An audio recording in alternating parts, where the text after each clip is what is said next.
Bonjour, nous allons voir comment tracer un rectangle. Alors, comme pour le carré, j'ai déjà tracé un angle droit à l'aide de mon équerre. Mon équerre, j'en ai plus besoin pour l'instant. Je la mets sur le côté. Je vais donc maintenant utiliser mon compas.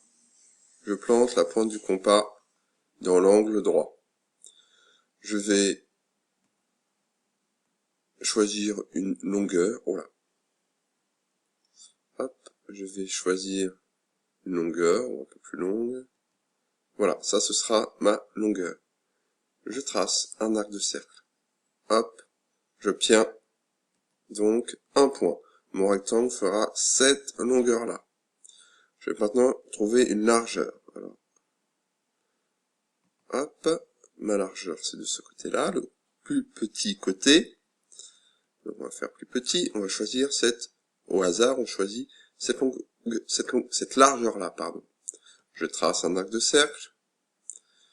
Donc, mon rectangle, on imagine il va avoir cette forme-là. Cette largeur-là, je veux la même ici.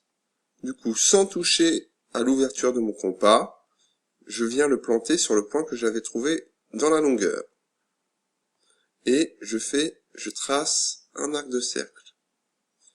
Il me reste maintenant à reporter la longueur ici. La longueur qui est là, il faut que je la reporte ici. Donc, je vais remesurer ma longueur. Je remets mon compas dans l'angle droit.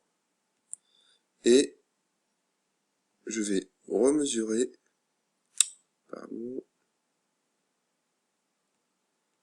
la longueur.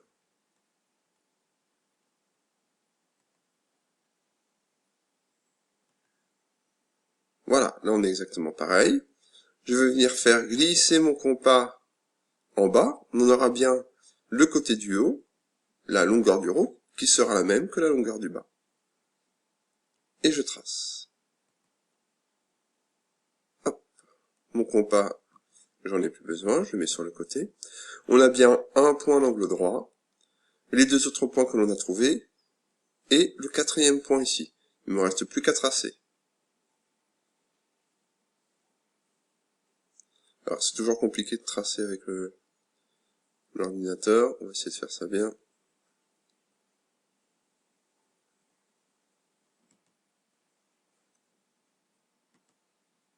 Hop. Alors je suis un peu en dessous, mais c'est compliqué avec l'ordinateur. Nous allons tracer la dernière largeur.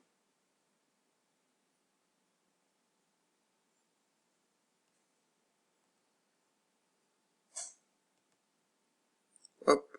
Et voici mon rectangle.